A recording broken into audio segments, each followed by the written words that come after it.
Halo, hai semua. Sebentar Bisa set up sikit.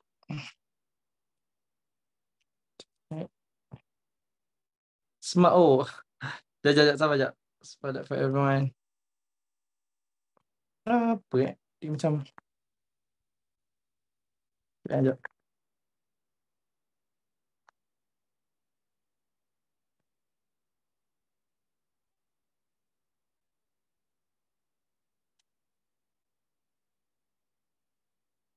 Saya cakap ni. Loh, dah patah. Jap sabar jap. Sebentar.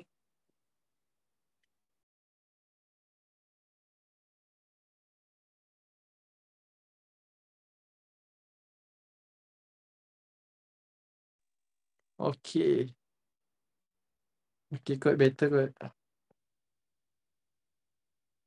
Okey, ke depankan sikit. Okey.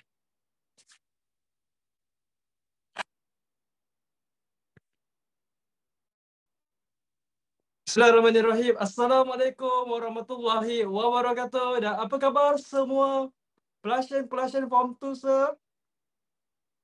Wah, apa khabar? Okey, jap line sir, connection sir okey tak? Okey je kan? Tak ada masalah kan? Setakat ni. Semuanya okey, tak ada masalah. Mungkin ada yang cakap video agak kabur dan sebagainya. Tapi saya rasa okey je. Okey, memandangkan ini adalah hari Jumaat, hari yang mulia. Okey. Penghulu kepada segala hari. Jadi hari ini saya berbaju Melayu lah. Saya berbaju Melayu hari ini. Bersongkok hari ini. Tapi sedikit sedih sikit lah kan. Mungkin dikatakanlah kan, nampak macam mungkin hari ni hari terakhir mengajar pelasian Form 2, student-student Form 2. Okay, sebab apa? Sebab lepas ni awak akan masuk Form 3 dan saya tak menjanjikan lagi lah sama ada saya mengajar untuk Form 3 ataupun tidak. Seandainya diberikan peluang dan juga ruang untuk saya mengajar Form 3, InsyaAllah kita jumpa lagi pada tahun hadapan. Tetapi sekiranya saya tak mengajar Form 3, so maybe apa saya boleh buat kan? Okay? Alright. Lag ke? Ke okey ke? Asal dia cakap lag ni? Macam kabur sikit saja. Tutup jap. Okey. Okey. Okey tak? Ke lagging lagi? Dah okey dah? Okey, sikit lah lagging sikit lah. Biasalah awal-awal kan. Okey dah. So, sekali lagi saya ulang. Ini mungkin akan menjadi kelas atau pertemuan terakhir kita bersama-sama dengan pelasian Form 2. Okay, tapi saya percayalah dekat dalam ni ada juga student-student saya yang bukan pelasian Form 2, tapi dia baru join kan. Sepanjang seminar ilmu free ni dia join sains, dia join matematik, dia join bahasa Melayu, dia join sekolah algebra kan. Jadi uh, uh, walaupun kita bertemu sekejap, tapi terima kasih sebab yang join tu. Terima kasih sangat-sangat sebab join seminar ilmu free. Nanti kalau ada peluang, ada rezeki, join lah. Okay, normal class MC Plus. Best tau MC Plus ni. Banyak benda menarik ada. Walaupun kita tak bertemu bersemuka, tapi at least sekurang-kurangnya secara dalam talian saja, sekurang-kurangnya kita dapat belajar, adalah benda-benda bermanfaat kan. Ini tidak hari-hari buka TikTok kan. TikTok. Manalah saya belajar dekat TikTok sah. Belajar apa kat TikTok? Belajar apa 15 saat je video kan. Okay. So untuk belajar yang betul-betul mungkinlah untuk sharing ke video information education ke yang sikit-sikit edutainment ke, boleh lah. Tapi untuk awak belajar, nak dengar, mesti kena dengan penerangan yang penuh. And of course lah, macam kelas betul. So kita adalah platform at least sekurang-kurangnya. Okay. Cakap banyak pun tak guna. Jom kita tengok sikit kat sini. First, kita kena pula songkok. Lama tak pakai songkok Okay. Hari ni, nota ilmu free. Alright. So, semua orang dah download ke? Form 2 bukan geografi. Form 2 sejarah, semua orang dah download ke? Nota ni dah download dah? Dah. Okay, good, bagus. Ada yang dah print ke? Boleh tak saya tahu? Ada yang dah print ke? Maria dah print. Oh. Faris belum. Kalau ada printer, print lah. Kalau tak ada printer, janganlah keluar pergi kedai pergi beli printer. Janganlah pergi beli printer. Okay, awak simpan je dulu. Nanti ada masa awak print. Kalau nak print kat kedai pun boleh juga. Okay. Alright. Okay, ini adalah nota kita. Dan sebenarnya kemarin, bukan semalam, semalam kita tak ada kelas. Kemarin kita ada kelas, betul? Kita ada kelas sejarah, ilmu free. Alright. Guru Melayu terakhir. So, songkok sengit saya. Memang ni style saya kan. Memang songkok sengit ni adalah watak karakter. Okay. Dan sebelum ni kita dah pun ada kelas daripada hari Rabu. Okay, kita ada kelas hari Rabu, seminar ilmu free juga. Dan siapa yang join seminar tersebut? Siapa yang join seminar tersebut? Ni Okay. Kalau awak still ingat lagi seminar ilmu free yang ni, okay, ini saya panggil version yang pertama lah, siri yang pertama. Okay. Apa yang saya kongsikan dengan awak adalah saya kongsikan tentang silibus sejarah tingkatan 2. Dan kalau you all still ingat lagi, mungkin ada yang join, mungkin ada yang tak join, tak apa, saya bagi tahu juga. Okay, apa yang kita belajar adalah kita belajar daripada bab 1 sampai bab 10. Tapi saya hanyalah bagi penerangan ringkas apakah bahagian-bahagian yang kita boleh cerakinkan dan kita boleh pisahkan dalam 10 bab ni. Jadi kita dapati ada 2 bahagian sebenarnya. Bahagian pertama daripada bab 1 sampai bab 4 iaitu tentang kerajaan alam Melayu, which is yang kita ceritalah kan. Funan, Champa, Kedah Tua, Gangganagara, Sriwijaya, Angkor dan Majapahit. Alah, yang awak buat formula tu. Fried chicken kalau goreng sedap amat mantap. Yang tu kan. Okay, so yang itulah yang awak belajar sepanjang 4 bab. Cumanya yang awak boleh bezakan iaitu bab 2, 3 dan 4 iaitu adanya cerita tentang politik, pemerintahan dan ekonomi kerajaan alam Melayu. Bab 3 cerita tentang sosial budaya, adat istiadat, bahasa dan tulisan kerajaan alam Melayu. Bab 4 agama dan kepercayaan kerajaan alam Melayu. Okay. Bermula saja daripada bab 5, 6, 7, 8, 9, 10 dah tidak ada lagi dah kerajaan alam Melayu yang 7 kerajaan tu. Awak mula didedahkan dengan Kesultanan Melayu. Kesultanan Melayu Melaka, Johor Riau, Pahang, Perak, Terengganu, Selangor, kan? Kemudian Kedah, Perlis, Kelantan, Negeri Sembilan, sampailah Sabah dan juga Sarawak.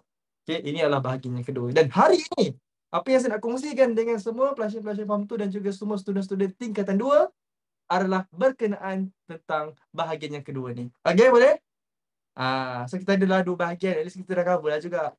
Okay, semangat tadi nak belajar ni sejarah ni. Hari ni hari Jumaat ni. Pukul 3 petang, panas lit-lit kat luar sana tu. Okay, boleh belajar sejarah ni? Tak adalah belajar pun. Kita lebih kepada sharing sahaja. Boleh sir, boleh. Rajin. Boleh belajar for the final class kita. Boleh kita bagi the best sikit boleh tak untuk kelas terakhir kita. Yelah, kelas terakhir lah sebelum tahun 2023. Nanti kan nak masuk 2023. 2023 awak dah form 3. Ya Allah. Besar dah student saya. Dulu time join kecil je saya tengok. Dah besar dah student saya. Berat berapa sekarang berat? Berat jangan main sir. Berat jangan main. Berat jangan main. 33. Macam beras.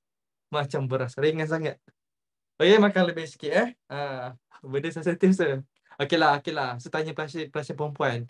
Tinggi berapa tinggi? 1.3 berapa tinggi awak? Baik mengaku sekarang. Bukan 1.3 sir. Ya ke? Semua mengaku 1.6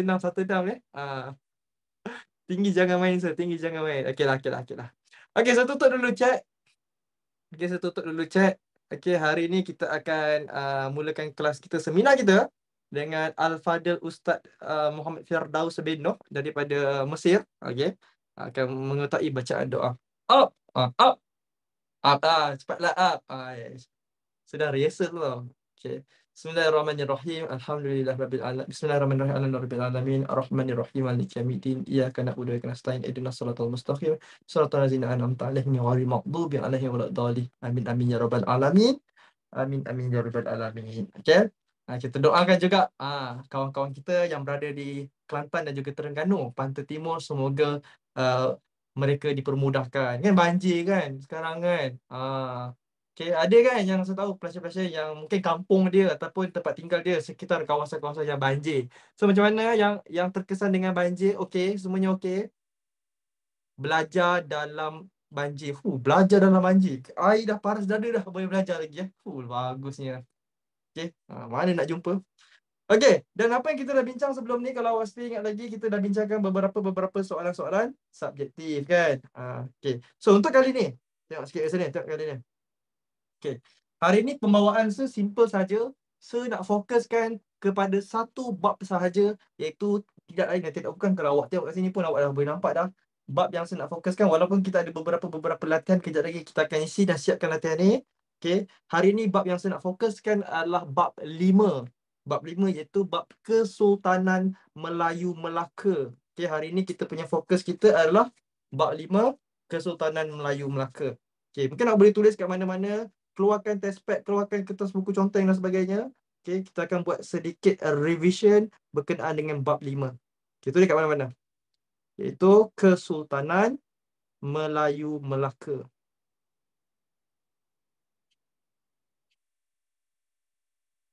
Pernah pergi Melaka? Semua orang pernah pergi Melaka? Pernah pergi Melaka?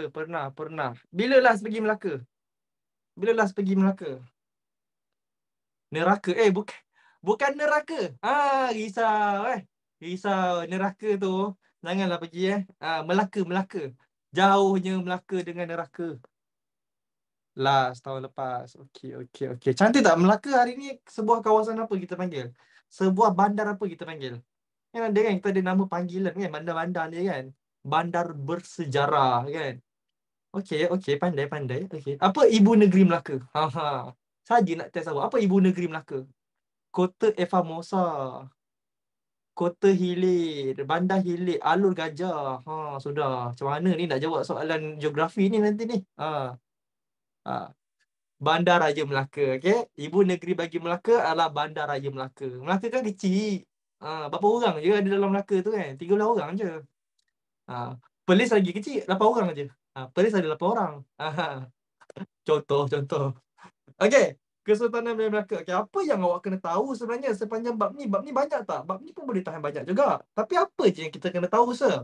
Sebenarnya dalam bab ni tak banyak sangat pun. Okey, so boleh katakan awak hanya belajar 3 perkara je.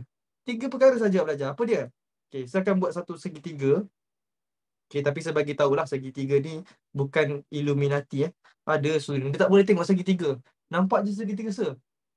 Agenda aluminium, sir. Kan? Okey. Daripada segitiga ni, apa yang saya boleh rumuskan adalah terdapat 3 peringkat. 3 peringkat, 3 bahagian di dalam zaman Kesultanan Melayu Melaka, dan bukan zaman Kesultanan Melayu Melaka je lah saya boleh katakan. Semua zaman lah, mana-mana tamadun, mana-mana kerajaan yang muncul di dunia ni memang mempunyai 3 tahap. Tahap yang pertama kita panggil sebagai tahap zaman pengasasan. Tu dia kat bawah tu.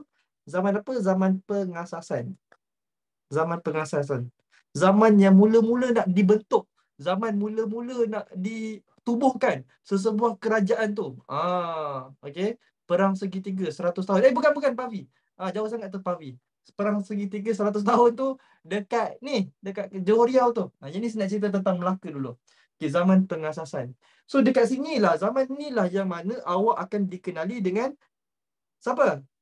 Parameswara. Ingat lagi Parameswara? Parameswara. Siapa Parameswara ni? Orang yang membuka Kota Melaka ataupun individu yang bertanggungjawab yang merupakan putera daripada kerajaan Palembang. Daripada kerajaan Sriwijaya. Okay, putera, anak raja daripada Palembang datang ke Melaka membuka Kota Melaka bersama-sama alat kebesaran. Ada banyak cerita lah kat sini. Ada yang kata dia bawa anjing. Lepas tu anjing dia tu ditendang oleh seekor kancil. Pernah dengar tak cerita ni? Pernah dengar tak? Lepas tu kancil tu pun menendang. Tak tahulah kijang ke kancil ke kan. Pelanduk ke tak tahulah. Tapi lebih kurang macam tu. Tendang di bawah pokok Melaka dan dinamakan sebagai Kota Melaka. Macam-macam lah ada cerita-cerita tu. Okay. Terbaliklah, sir. Terbalik. Apa yang terbalik? Anjing yang tendang. Bukan anjing yang tendang. Dia memang membawa anjing lah pada ketika itu. Okay. And banyak lagi lah cerita-cerita yang mengatakan daripada ni. Tapi apa yang kita boleh katakan, dia datang dan dia membuka. Dan pada ketika itu, dekat ada gambar tak? Dan pada ketika itu sekalipun, ini adalah Bandaraya Melaka hari ni lah. Saya harap semua orang jelas, semua orang dapat tengok. Ini adalah Bandaraya Melaka. Pernah pergi kan? Siapa yang dah tengok cerita Mekabot? Dah tengok tak? Ada yang dah tengok tak? Mekamato. Dah tengok? Ada yang tengok tak? Mekamato. Belum. Yang belum saya tak naklah spoiler. Tapi memang adalah Kota Hilir bukan Bandar Hilir. Kota Hilir dekat dalam cerita Mekamato. Amato. Dengan Mekabot kan? Mechanize. Sikit-sikit mechanize. Best lah cerita tu. So, sedih ada, happy ada, kelakar lah. Daripada awal sampai habis kelakar kan. Siapa tak tengok tu memang rugilah. Pergilah tengok cepat-cepat. Okay. Alright, kita ada Sungai Melaka hari ni. Sungai Melaka. Banyak yang saya nak ceritakan. And Melaka kejap lagi. Okay, ni macam mana. Kejap lagi saya tunjukkan gambar-gambaran ni. Okay, dan pada ketika itu, dekat Melaka, dia ada orang ke tak ada orang? Ada orang. Orang kampung apa semua. Cuma apa yang tak ada? tiada kepimpinan, tiada kesultanan. Jadi para Miswara datang membawa alat kebesaran dan semua rakyat-rakyat ni bersetuju dan mengakui kesultanan para Miswara pada ketika itu. Okay. Alright. Zaman pengasasan. Maka dekat sini manusia berusaha lah, bersungguh-sungguh. Okay, nak mencapai satu zaman, orang berusaha. Okay. Nak mencapai zaman apa ni? Zaman apa yang kedua? Zaman kegemilangan, zaman kemasyuran, zaman keunggulan. Mana satu nak ambil ni? Semua boleh. Semua betul. Awak nak tulis kegemilangan boleh, nak tulis kemasyuran boleh, nak tulis keunggulan boleh. Saya tulis kegemilangan lah. Okay, kegemilangan. Muncullah zaman kegemilangan. Turun-temurun lah zaman ni. Dia bukanlah masa ni juga terus gemilang. Masa para Mesir Pulau agama Islam terus gemilang. Taklah. Take times. Okay. Alright. Dan pada zaman kegemilangan ni ada banyak masalah tau. Apa masalah yang ada? Dia ada masalah dalaman dan juga masalah luaran seboleh kata. Okay. Ada masalah apa sah? Masalah dalaman, masalah terbahagi kepada dua. Satu masalah dalaman interior, satu lagi masalah luaran exterior. Apa contoh masalah dalaman? Contoh masalah dalaman, berlaku tak perebutan kuasa di kalangan pembesar? Walaupun dah ada dah pembesar 4 lipatan kan, bendahara, ketua bendahari, temenggung laksamana. Ada tak berlaku perebutan kuasa yang mereka nak menguasai ni? Ada kan? Sampai menyebabkan ada beberapa perang saudara, sampai melibatkan salah faham di kalangan kepimpinan tertinggi. Jadi kat sinilah sedikit sebanyak melemahkan lagi. Dan ada tak sifat-sifat tamak di kalangan pemimpin yang nak rebutkan harta, nakkan kekayaan dan juga kuasa? Benda tu berlaku tak? Berlaku benda tu. Okay? Dan timbullah juga masalah luaran, iaitu serangan-serangan daripada pihak-pihak musuh luar. Yang mana Melaka telah pun diserang oleh Portugis. Siapa yang serang Melaka? Portugis. Bila Portugis serang? Pada tanggal tahun 1511. Sebenarnya ni awak kena tahulah, dan ada dekat dalam buku teks. Pada 1511, Portugis telah pun menguasai kota Melaka. Lepas Portugis menguasai, pada tahun pada 1641 pula, tak lama lepas tu 1641, siapa pula yang menguasai? Belanda pula menguasai. Belanda pula. Kat situlah adanya perang segitiga ataupun perang 100 tahun. Kat sinilah dia. Perang 100 tahun tu antara Belanda dengan Aceh dengan Johor Riau. Masa tu. Johor Riau, Aceh dengan Portugis. Tapi Belanda dia bersama-sama dengan Johor Riau. Okay. Alright. Dan maka muncullah satu lagi zaman yang dikenali sebagai zaman kejatuhan ataupun zaman kemerosotan kat sini. Kemerosotan. Jatuh. Masa zaman kemerosotan ni, banyaklah benda-benda yang berlaku pada zaman Sultan Mahmud Shah. Okay? Sultan Mahmud Shah pun melarikan diri ataupun mengundurkan diri. Yelah, orang dah datang nak bunuh kita kan. Takkanlah kita nak buka pintu kan. Jemput datang. Buat kentih kan. Takkanlah kita nak macam tu. Of course, kita akan cuba untuk menyelamatkan diri kita. Samalah dengan Sultan Mahmud Shah. Menyelamatkan diri. Pergi ke, berundur sampai ke Kampar di Sumatera. And then, telah pun anaknya telah pun disambut baik dengan pembesar daripada Tun Saban dengan Nahkoda Kasim daripada Perak, dan memberi darjah kebesaran dan ditabalkan sebagai Sultan Perak yang pertama, anak kepada sambungan daripada Melaka ni. So Melaka ada lagi tak Sultan? Dah tak ada dah. Tapi keturunan daripada Melaka ni, dia pergi tak ke Perak? Pergi ke Perak. Ada yang sebagainya pergi ke Pahang. Sambung dalam bab 7. Okey, setakat ni jelas. Setakat ni ada jugalah yang ke Johor. Okey, Sultan Alauddin Riyad Shah yang pertama ataupun Raja Ali kan, membuka Johor Riau bab 6. Atau akan tengoklah balik bab 6.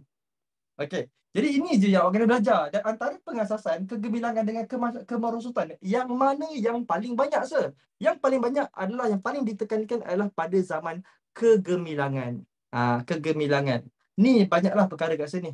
Kebijaksanaan raja diambil kira, undang-undang hukum kanun Melaka, undang-undang laut Melaka, semua ada kat zaman kegemilangan ini. Dan memang tidak dapat dinafikan, memang Melaka sangat gemilang. Melaka sangat hebat pada satu ketika dahulu.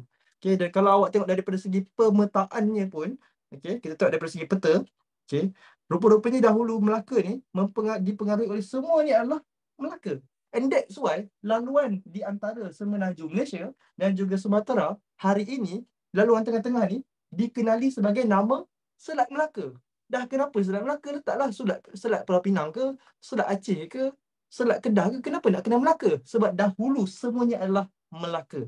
Dan kerajaan Indonesia mereka tak boleh nak nafikan benda tu sebab benda tu adalah betul. Jadi hebat tak Melaka satu ketika dahulu. Okay.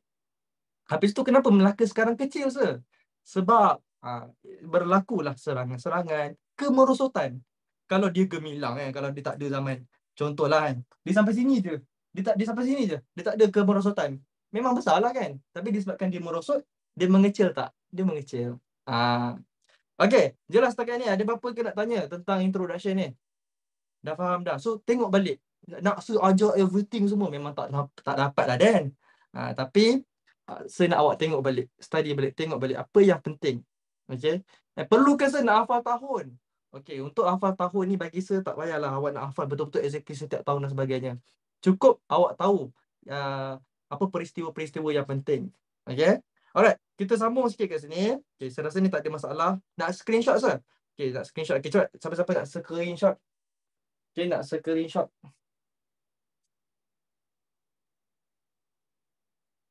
Okay, kalau awak tanya apa yang penting, sikitlah saya bagi tahu ya. Okay, misalnya dekat pengasasan ni kan ada faktor-faktor kenapa para mesuara memilih Sungai Bertam. Tahu Sungai Bertam? Sungai Bertam tu adalah Sungai Melaka hari ini. Terpadam. Dah kenapa ni? Okay, Sungai Bertam kan? Kan dia apa faktor? Faktor Sungai Melaka lah ataupun Sungai Bertam. Sungai Melaka tu Sungai Bertam. Apa Sungai Bertam?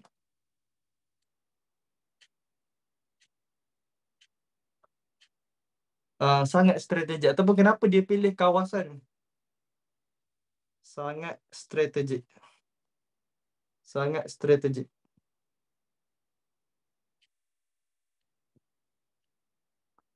Okay. Faktor Melaka ataupun Sungai Melaka ataupun Sungai Bertam ni adalah yang sangat strategik. Okay, ada dekat zaman pengasasan. Kalau awak tengok balik, memang ada pun.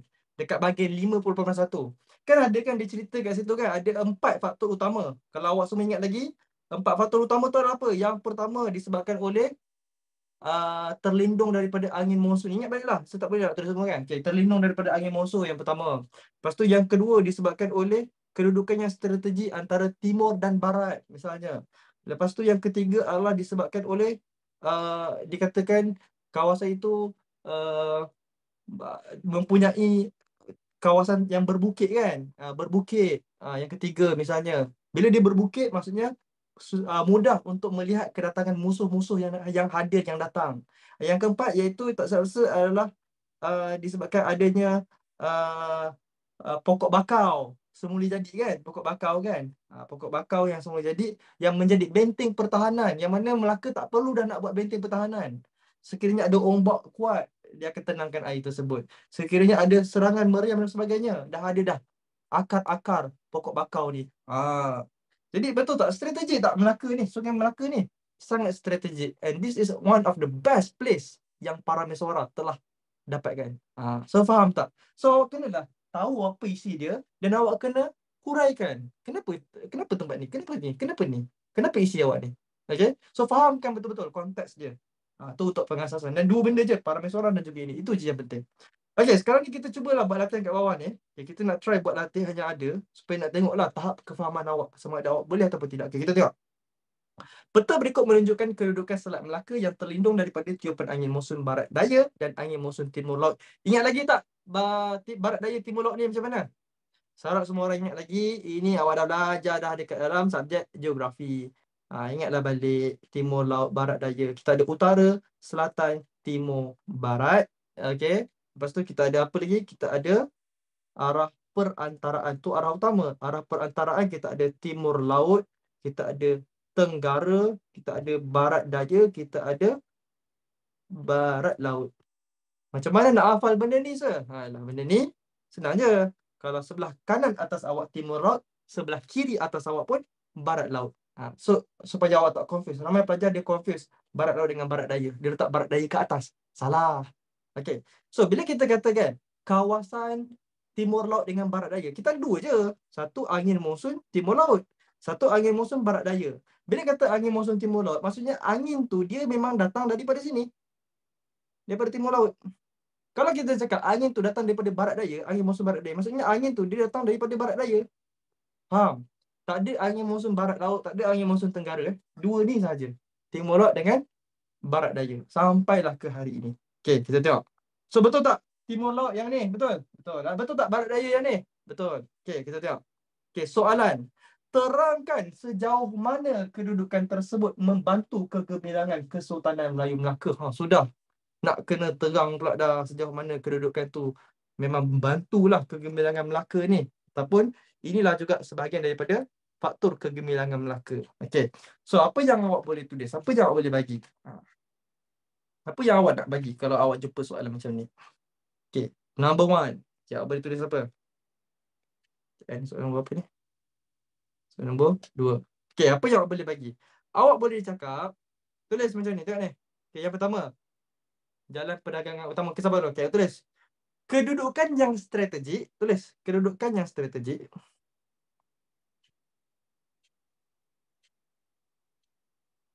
Kedudukan yang strategik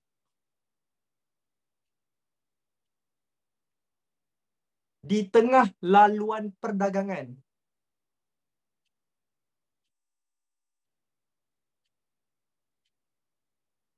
Di tengah laluan perdagangan. Antara apa? Antara timur dan barat. Antara timur dan barat. Okey, dapat? Sebulan sekali lagi. Okey, kepada yang terlepas. A1 Roman. Kedudukan yang strategik di tengah laluan perdagangan antara timur dan barat. Okey, tak apa. Kejap lagi saya explain. Kita habiskan dulu boleh? Kita habiskan dulu boleh? Okey, good. Bagus, mantap. Okey, yang kedua. 2 Roman. Okey, 2 Roman. Kawasan ni dia berdekatan dengan sungai kan? Sebab sungai Bertam ataupun sungai Melaka. Awak boleh kata, mudah tak untuk kita memperoleh air? Mudah. So, tulislah. Mudah memperoleh air. Bekalan air. Mudah memperoleh bekalan air. Dah cukup dah. Tak payah pun awak nak cakap apa? Mudah memperoleh bekalan air untuk minum, mandi, cuci pakaian. Tak payahlah. Okey. Dia minta awak bagi tahu je. Okey, dah. Settle. Tapi kita tahulah air ni untuk apa kan? Mungkin untuk aktiviti pertanian, mungkin untuk so itulah dia bekalan air, dan bekalan air mestilah bekalan air yang bersih. Okey, yang ketiga, 3 Roman. Okey, awak boleh cakap apa lagi? Kawasan ini mudah tak untuk mengawal Selat Melaka? Mudah. So, cakaplah mudah mengawal Selat Melaka. Sebab dia berada di tengah-tengah. Jadi sangat mudah. Sangat strategik. Mudah untuk mengawal Selat Melaka. Siapa yang kawal? Kerajaan Melaka lah. Kerajaan Kesultanan Melayu Melaka yang akan kawal laluan Selat Melaka, dan laluan ni adalah laluan berharga. Sebab apa? Pedagang daripada India lalu, pedagang daripada Arab lalu, pedagang daripada China lalu. Jadi berharga tak laluan ni? Sangat-sangat berharga. Okay? Sebab zaman dulu mana ada kereta Proton, Pro 2, Myvi terbang, King of the Highway. Tak ada semua tu. Diorang ada kapal je. Kapal lah satu-satunya pengangkutan mereka. Okay, mudah untuk mengawal Selat Melaka. Okay, apa lagi kita boleh letak? Okay, tadi saya nampak ada yang cakap tadi, daripada tadi dia tak kesian dia. Sorry tak baca awak punya. Saya baca tapi saya tak sebut awak punya. Terlindung daripada angin monsun. Okay, boleh. Good, bagus. Awak ambil balik. Terlindung daripada angin monsun. Bagi tahulah angin monsun apa? Terlindung daripada angin monsun ada dua. Angin monsun apa? Terlindung daripada angin monsun timur laut dan barat daya. Angin monsun timur laut dan barat daya.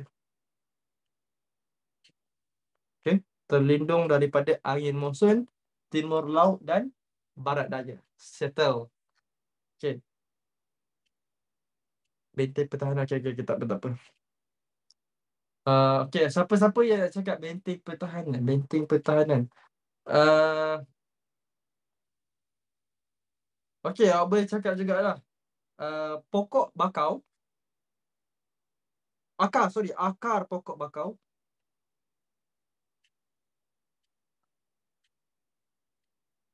dapat dijadikan sebagai benteng pertahanan.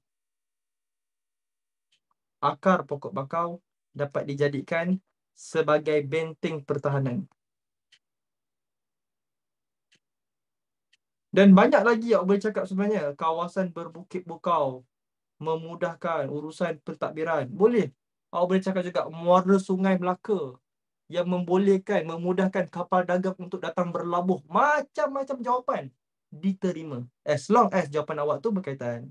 Okey, saya bacakan sekali lagi. Yang pertama, kedudukan yang strategik di tengah laluan perdagangan antara timur dan barat. Okey, mudah memperoleh bekalan air, mudah untuk mengawal Selat Melaka, terlindung daripada angin monsun timur laut dan barat daya. Akar pokok bakau dapat dijadikan sebagai benteng pertahanan. Awak tahu tak pokok bakau ni macam mana? Kita tak tahu. Tahu tak? Tahu tak? Yang mana akar dia? Okay, kita tengok sikit ada tak? Saya simpan dulu. Tengok sekejap atas ni. Pokok bakau sekejap Saya mencari sekejap. Pokok bakau. Ada dulu. Pokok bakau. Tak adalah guys. Akar pokok bakau. Tak adalah, saya tak simpan lah. Okey, tapi awak boleh bayangkan tak? Nampak tak gambar ni? Nampak tak gambar kat belakang ni? Gambar ni saya tangkap dekat mana tau? Gambar ni saya tangkap dekat Museum Bank Negara. Yes, saya pergi Museum Bank Negara. Itu dia saya dilarang tangkap gambar. Awak jangan ikut perangai saya ni. Yang dilarang tu lah saya kecekak. Elok je orang lain tak gambar. Saya pun tangkap dah juga Okay. Dia adalah gambaran lukisan bagaimana kawasan ataupun Kota Melaka. Konten mengajar. So, bagaimana gambaran Kota Melaka zaman dahulu. So, kawasan dia kalau awak tengok dia memang ada bandar-bandar, ada bukit-bukit kat tepi tu, and banyak kapal-kapal. Dan kapal ni ada bermacam jenis kapal. Awak janganlah ingat, kapal satu je. Banyak jenis. Ada kapal besar, ada kapal jong, ada kapal macam-macam lah nama-nama kapal yang ada kan.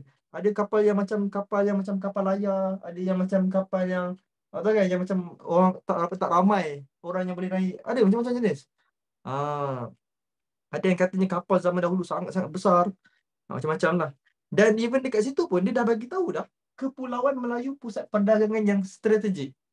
Tanah Melayu kita yang duduk ni adalah kawasan yang the best in the world untuk bisnes. Sebab itulah hari ni kalau kita tengok balik kan, apa negara yang menjadi pelabuhan terbaik dunia? Negara yang menjadi pelabuhan terbaik dunia tidak lain dan tidak bukan Singapura. Am I right? Betul kan? Singapura adalah pelabuhan terbaik dunia. Dan kaya tak orang-orang Singapura? Kaya tak negara Singapura itu sendiri? Kaya. Salah satunya adalah disebabkan oleh kawasan yang strategik. Awak tengok kawasan ni Okay, kawasan ni kalau awak perhatikan, dia macam apa yang line-line tu sir? Line-line itu garisan-garisan yang awak nampak ni adalah kawasan laluan kapal. So zaman dulu orang daripada Arab datang kat sini. Afrika datang kat sini. Orang daripada India datang kat sini. Dia masuk laluan Selat Melaka. Dulu pun saya terfikir juga kenapa dia tak lalu luar? Lalu dalam buat apa? Lalu dalam luar. Bila lalu luar ni, banyak dia punya cabaran dan juga ujian lah. Maksudnya daripada segi awak nak ke laluan dekat laut yang ada ribut, taufan, laut bergelora, ke awak nak lalu dekat tempat yang sempit, yang macam laut dia tu sempit sikit, yang selamat je kan, tak ada ribut sangat. Dan ini kalau awak tengok, kalau awak perhatikan, walaupun ada monsun barat daya, tetapi kita yang kat sini terhalang dengan adanya Kepulauan Sumatera. Nampak tak? Secara logik secara geografinya, Kita terhalang sebab apa? Ada Kepulauan Sumatera. Jadi Selat Melaka yang ada kat sini, dia macam selamat tau. Jadi dia tak ada angin-angin yang bencana-bencana yang menimpa korang. Okay. Dan juga begitu juga dengan laluan laluan angin monsun timur laut. Adanya banjaran Titiwangsa yang adanya semenanjung Tanah Melayu ni, yang menyebabkan angin-angin dan ribut ni hanya memberi kesan pantai timur je. Pantai timur. Kawasan pantai timur ni je yang terkesan. And even hari ni, betul tak? Pantai timur, kawasan kita ni banjir tak? Banjir, hujan dan sebagainya. Tapi kawasan-kawasan yang dekat sebelah Selat Melaka ni terkesan tak? Tidak. So benda ni dah berlaku dah ratusan tahun. Okay? Dah ribuan tahun dah berlaku. Memang betul lah Melaka sangat strategik. Cuba kita fikir logik balik. Parameswara zaman tu, zaman yang dia hidup tu, tahun 15 lebih sekian kan. Ada ke Google Map, Waze apa? Waze Waze. Waze. Waze ada ke zaman-zaman tu? Tak ada. Tapi macam mana dia tahu? Itulah nama dia ilham ataupun ilmu yang Tuhan berikan. Okay. Alright, selesai kat situ. So baru awak nampak macam gambaran dia macam mana perjalanan dia. Menariklah ni gambar ni. Satu lah kalau awak kalau boleh pergilah muzium-muzium kan, mana-mana kawasan-kawasan kan, awak pergi masuk tengok. Sebab banyak ilmu-ilmu kadang-kadang benda yang tak ada kat internet ada dekat muzium. Ada banyak saya perasan macam tu. Okay. Kalau ni memang boring lah. Orang lain keluar pergi shopping mall keluar pergi muzium. Pergi galeri. Apa boring Aish. Best best. Parameswara tu Islam ke? Adalah. Yes. Pada akhir kehidupannya, dia memeluk agama Islam. Dan rakyat-rakyat Melaka juga memeluk agama Islam juga. Okay, seterusnya. Okay.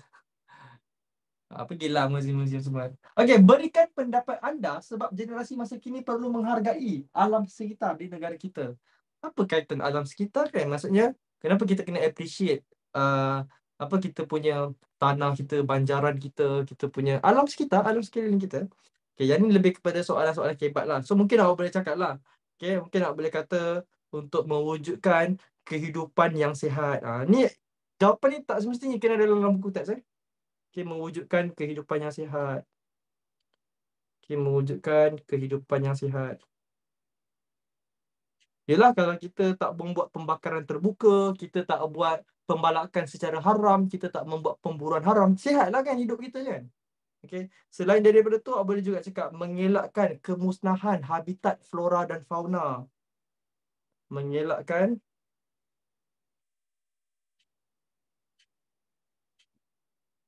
kemusnahan flora dan fauna. Yang tak tahu flora dan fauna tu apa? Flora tu lebih kepada tumbuh-tumbuhan, fauna tu lebih kepada habitat. Kawasan tu ada hidupan lah, maksudnya ada haiwan-haiwan yang tinggal. Okey. Okey, apa lagi? Dia cakap menghargai perjuangan orang-orang zaman dahulu. Ini lebih kepada alam sekitar. Jadi kita punya fokus kita adalah alam sekitar. Okey? Tengok juga fokus soalan ni, soalan apa? Tapi jawapan tu bolehlah nak menghargai sejarah. Kenapa kita kena menghargai sejarah? Okay, one Okey, yang keempat apa yang awak boleh kata lagi? Awak boleh kata juga menjamin bekalan sumber makanan dan minuman yang berterusan. Okey.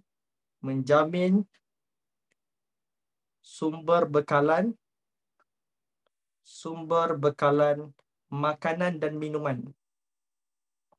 Makanan dan minuman berterusan.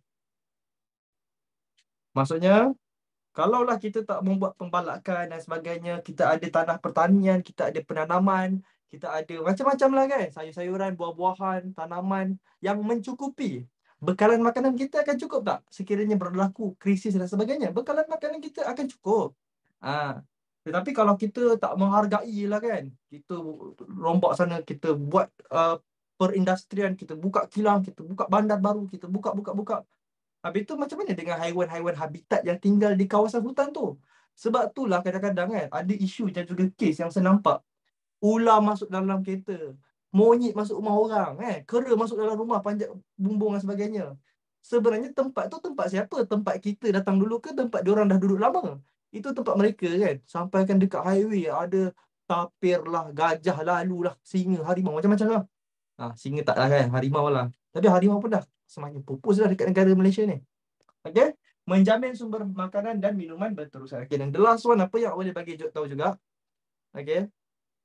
Okay, mengelakkan kepupusan haiwan. Raja. Raja mungkin awak punya tu adalah inilah. Pemusnahan flora dan fauna. Okay, mungkin awak boleh cakap juga kat situ. Mengekalkan keseimbangan ekosistem. Boleh diterima. Dan macam-macam lagi lah jawapan yang boleh diterima. Okay. Mengekalkan keseimbangan ekosistem. Okay, maksudnya kan kita tahu kan ada tumbuhan kan. Ada tumbuhan. Lepas tu tumbuhan ini dimakan oleh, misalnya dimakan oleh rusa. Ada rusa pula yang makan. Cuma rusa.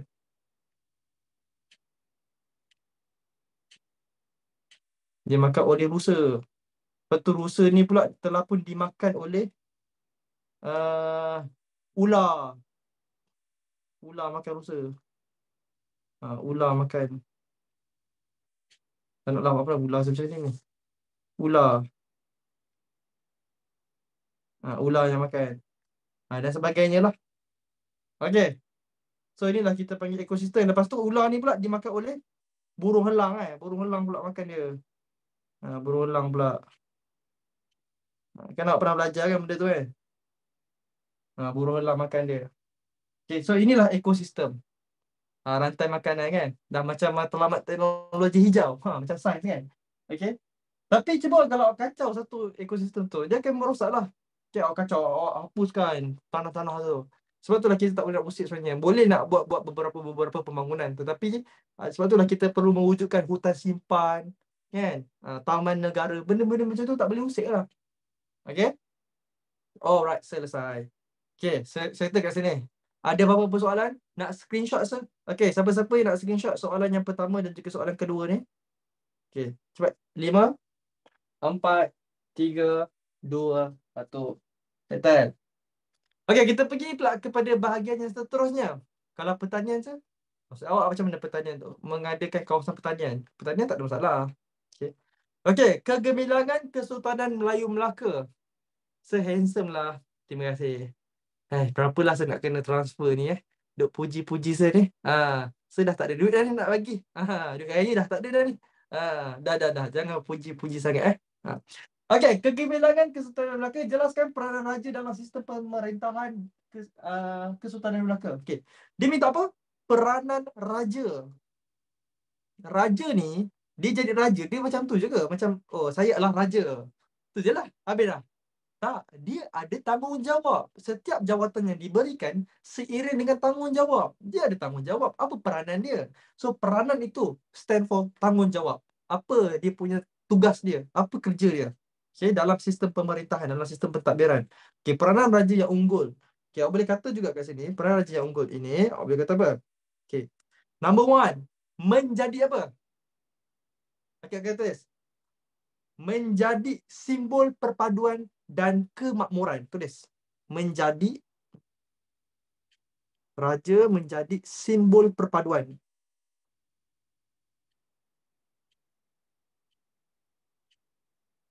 Perpaduan dan kemakmuran.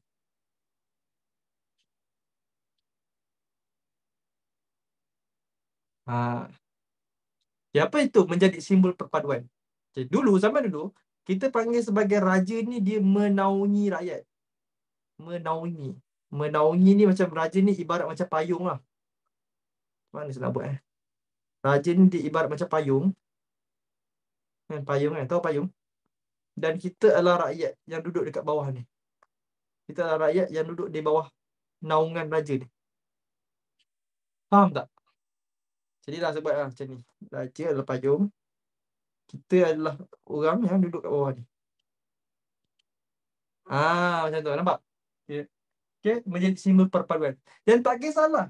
Bila cakap tentang perpaduan, walaupun berbeza kaum ataupun berbeza etnik ataupun berbeza puak, okay, semuanya akan bersatu duduk di bawah pemerintahan raja. So raja duduk kat atas, semua perlu bersatu ke semua kena berpecah? Semua perlu bersatu.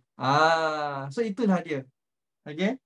Itu yang dimaksudkan dengan perpaduan. Hari ini awak pernah dengar kan kerajaan perpaduan kan dengan kita punya Perdana Menteri Datuk Seri Anwar Ibrahim kan. Apa ya maksud perpaduan tu maksudnya? Unity lah, semuanya bersama-sama. Okey, untuk mencapai kemakmuran. Okey, B, apa lagi? Apa lagi yang awak boleh kata? Awak boleh kata juga, okey, peranan raja. Raja ni dia sebenarnya dia perlu lemah ke? Ke dia pun kena jadi seorang yang kuat? Raja sebenarnya dia ada peranan penting iaitu menjadi ketua angkatan tentera. Mesti ramai tak tahu kan? Okay, tulis. Raja juga berperanan sebagai menjadi ketua angkatan tentera. Okay, raja menjadi ketua angkatan tentera. Okay, maksudnya macam ni lah. Dulu, zaman dulu, bila kita pergi berperang kan, berperang ramai, ramai umat manusia berperang. Okay, ini adalah satu camp lah. Okay, menentang pula dengan tim yang kat sini ni. Tim yang adik kat sini. Ramai lah, ramai orang. Perang. Okay, ramai. Awak tahu tak, raja punya kedudukan ni sepatutnya kat mana? Dalam, dalam peperangan, raja punya peranan sepatutnya akan duduk yang paling depan sekali. Raja adalah ketua angkatan tentera, nampak eh? Raja adalah ketua angkatan tentera. Raja akan duduk kat paling depan ni. Okey, ataupun pemimpin lah. Raja duduk paling depan. Tapi selalu kalau kita tengok, bila berperangan, adakah betul raja macam ni? Ataupun raja duduk paling belakang? Yang selalu kita tengok lah. Bukan kat Malaysia lah. Maksudnya, mana-mana ni lah, angkatan tentera yang zaman-zaman dulu punya kan. Kebanyakannya raja duduk kat belakang. Ataupun raja tak datang pun. Dia hantar je askar dia. Ya, betul tak? Raja tak turun pun. Berbeza dengan zaman Nabi Muhammad SAW. Nabi kan sebagai pemimpin, sebagai pemerintah kan. Nabi turun tak? Nabi duduk paling belakang ke? Ke Nabi paling depan? Nabi paling depan. Faham tak? Okay. Kenapa Nabi paling depan? Sebab Nabi adalah pemimpin. So, pemimpin juga, dia lah ketua angkatan tentera. Sepatutnya mengikut dalam agama Islam. Okay. Okay, selain daripada tu, apa lagi? Awak boleh cakap juga mengetuai hubungan diplomatik. Okay, mengetuai hubungan diplomatik. Diplomatik ini adalah satu hubungan diplomasi lah. Okay, hubungan diplomatik ataupun diplomasi. Apa benda diplomatik ni? Kan awak mesti tertanya-tanya kan, apa benda diplomatik ni? Okay, diplomatik ni, kita akan ada Wisma Putra tau dekat negara kita. Misalnya Malaysia, Malaysia dengan uh, Korea katakan. Awak kan suka Korea kan? Korea Utara ke? Bukan. Korea Selatan lah. Korea Utara risau. Okey, Korea Utara. Korea Selatan. Okey, contohlah kan. Okey, kita akan ada hubungan dua hala tak dengan pihak ni? Kita akan ada hubungan dua hala tak? Akan ada tak wakil yang Malaysia akan hantar pergi ke Korea Selatan untuk menjadi kedutaan, ambassador? Akan ada tak? Apa je kerja dia, sir? Okey, kerja dia bila dia duduk kat sana, dia orang Malaysia. Tapi dia telah pun dihantar. Ya, dia telah pun dihantar pergi ke Korea Selatan. Apa yang dia kena buat kat sana? Dia kenalah jaga kebajikan. Mungkin ada rakyat-rakyat Malaysia kita yang duduk kat sana. Mungkin adalah pelajar-pelajar kita yang duduk di sana. Mungkin ada peniaga-peniaga kita yang di sana. Mungkin ada rakyat kita yang pergi melancong. Mungkin ada rakyat kita yang mengadakan perniagaan di sana. Apa-apa masalah yang berlaku, Perdana Menteri ke yang bertanggungjawab? Bukanlah, yang pertama sekali mestilah kedutaan yang dilantik itu. Dan zaman dulu, Melaka ada tak hubungan dengan kerajaan yang ada pada zaman tersebut? Adalah. Dia ada hubungan-hubungan dengan kerajaan-kerajaan lain. Jadi siapa yang mengetuai hubungan tersebut? Siapa lagi kalau bukan raja? Okey, faham? Dengan China ada hubungannya, dengan India ada hubungannya, dengan kerajaan Arab ada hubungan dia. Okey, tapi raja lah yang akan menjadi ketua. Okey. So pentinglah kat situ. Okey, selain daripada tu apa lagi? Menjadi penyelaras kegiatan ekonomi. Okey, menjadi penyelaras kegiatan ekonomi. Ada lagi tak? Okey, satu lagi last saya nak simpan untuk agama lah. Okey. Menjadi penyelaras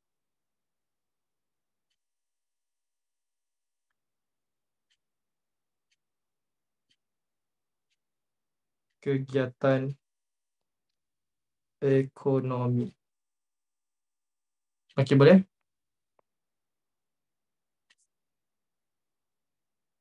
Menegakkan keadilan boleh tak, Ustaz? Dia ni. Keadilan.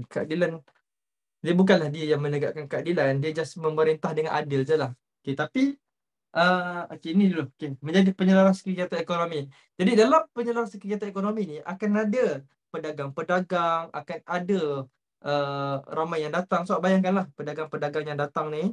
Okay, bayangkanlah. Mana tadi gambaran tadi? Okay, bayangkanlah pedagang-pedagang yang datang. Ramai pedagang yang datang. Macam mana Melaka nak jadi kaya?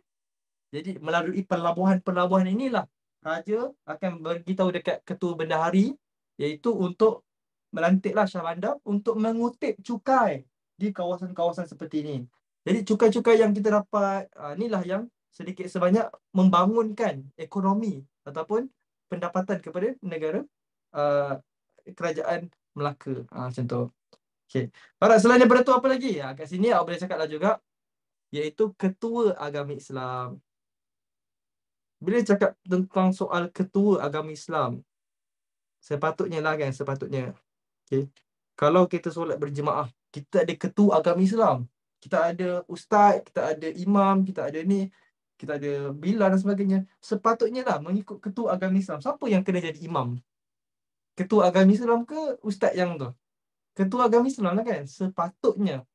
Sebab tu lah soal-soal agama, seseorang raja ataupun sultan tu kena mendalami dan juga kena menguasai. Okay. Even zaman Nabi pun, siapa yang banyak menjadi imam? Nabi sendiri banyak menjadi imam, betul? Itulah barulah seorang pemimpin. Alright? Cuma bukan negara Malaysia lah, saya nak cakap mana-mana negara sekalipun. Okay? Itu adalah peranan raja yang unggul pada ketika zaman Kesultanan Melayu Melaka. Okay, dapat kat sini? Setakat ni, semua orang dapat?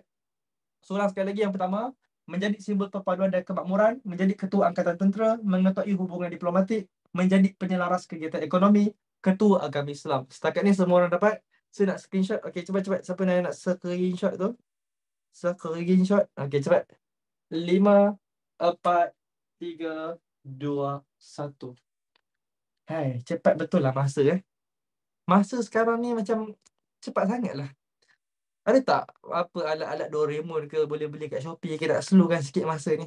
Cepat je masa. Saya dah upload. Okey Nadia, nanti saya upload. Okey, berapa dah ni? Berapa ramai? 369 orang. Aish, ramainya. Janganlah tengok saya, malulah saya. Aish. Okey. Okey, last. Kita pergi kat sini. Lagi ni sebenarnya. Okey, cuba tengok bahagian yang berkotak ni. Okey, soalan subjektif. Dia tak semestinya soalan dia macam ni semua kan. Dia boleh jadi dalam bentuk peta indah, peta iting, kan? Peta buih. Boleh juga dalam bentuk jadual. Jadi awak jangan risau. Soalan subjektif ada macam-macam rupa, macam-macam bentuk. Dia boleh juga keluar. Okey, kita tengok. Okey, pelbagai tindakan dilakukan oleh pemimpin Kesultanan Melayu Melaka untuk membentuk empire. Empire ni sebuah kerajaan yang besar lah. Kerajaan bila dah besar, dia akan jadi empire. Okey. Ada beberapa lah tindakan pemimpin. Yang pertama kita boleh nampak kat sini daripada segi penaklukan, adanya perkahwinan, kahwin. Okey, dan juga yang bawah muka sebelah, naungan. Okay, kita tengok satu persatu Okay, penaklukan. Apakah tujuan penaklukan? Ya, senang waktu dekat situ ni adalah huraian dia. Okay, tujuan penaklukan. Okay, tujuan penaklukan. Number one. Nombor satu sekali. Untuk menjamin keselamatan kerajaan. Kenapa sesuatu kerajaan itu dia meluaskan taklukan dia? Untuk menjamin keselamatan kerajaan. Kalau dia tak takluk negara lain ataupun dia tak takluk kawasan lain, kawasan itu yang akan menakluki dia. Kat sinilah muncul, ada yang saya dengar filosofi zaman dulu lah kan. Lenin dia pernah mengatakan bahawa the best defensive is attack. Kan? The best defensive attack. Maksudnya cara terbaik untuk kita mempertahankan diri kita adalah dengan cara kita menyerang. Bila kita dah menyerang, orang tak boleh nak attack kita lah. Okay? Orang dah jadi lemah. Okay, and then apa lagi dia kata? Menjamin kemakmuran keselamatan. Okay? Menjamin kemakmuran keselamatan. Menjamin kemakmuran keselamatan pula. Kerajaan. Tersasul. Okay, kerajaan keselamatan. Apa? Menjamin kemakmuran kerajaan. Okay, apa beza keselamatan dengan kemakmuran? Keselamatan tu safety lah. Maksudnya sebelum orang nak serang kita, nak hantar bom, nak campak macam-macam senjata dan sebagainya, nak serang, nak jatuhkan kerajaan kita, yang akan memberi kesan, impak kepada kematian dan sebagainya. Okay, maka mereka menaungi dulu kawasan-kawasan lain. Okay. And then untuk kemakmuran pula, bila katakan mereka dah luas, empire dah kukuh, dah kuat, apa akan berlaku dengan masyarakat-masyarakat negara tersebut? Akan semakin maju betul, semakin kaya lah kan. Sebab apa kaya? Sebab apa? Sebab dah dinaik taraf. Ada pula golongan-golongan yang ditindas tu yang akan duduk di bawah. Ya, dia akan duduk kat atas. So lagi hidup, lagi makmur lah. Okay? Sebab zaman dulu memang ada hamba. Zaman dahulu memang ada hamba. Cuma abad ke-18, 19, 20 ni je tak ada hamba. Okay? Dan dihapuskan. Okay, perkahwinan, kahwin. Tujuan perkahwinan antara Sultan Melaka dengan puteri diraja kerajaan lain. Kenapa nak kena kahwin dengan Sultan ni? Dengan kerabat diraja juga. Kenapa tak kahwin dengan orang biasa? Apa pentingnya nak kena kahwin dengan keturunan kerajaan lain ni? Pentingnya iaitu untuk, awak boleh cakap, mengukuhkan hubungan persahabatan. Mengukuhkan hubungan persahabatan.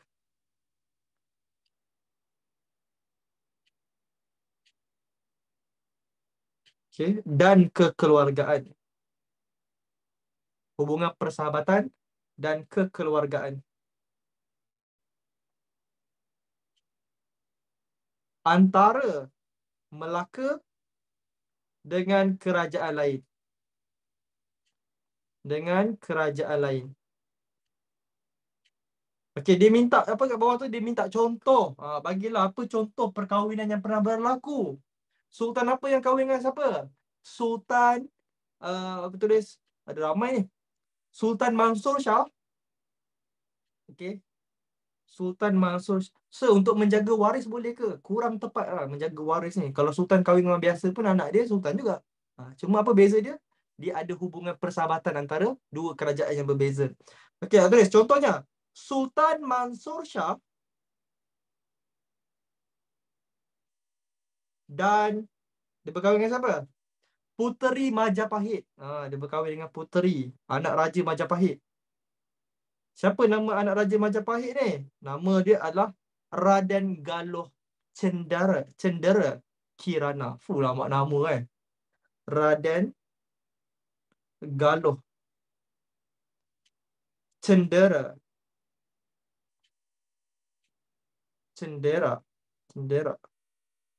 Kirana.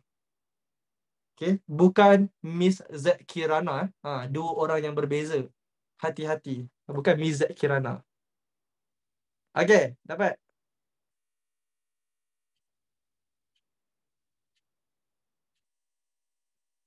Alright, selesai. So itulah pentingnya perkahwinan. Perkahwinan pun penting lah juga. Okay. Maksudnya dua-dua hubungan kerajaan tu bagus. Dan kebiasaannya lah kan, saya selalu nampak kan, kalau raja tu, dia takkan kahwin dengan orang biasa lah. Selalunya raja, dia akan kahwin dengan raja. Dia akan kahwin dengan anak keturunan raja juga, kerabat juga. Misalnya Agong kita ni kan, Agong kita daripada negeri Pahang kan. Tapi kita punya permaisuri kita, Tunku permaisuri negara kita, sebenarnya adalah daripada kerabat Johor. Pahang dengan Johor. Nampak tak? Mereka berkahwin dengan kerabat, sama kerabat. Okay, mungkin nak menjagalah reputasi nama pembesar tu.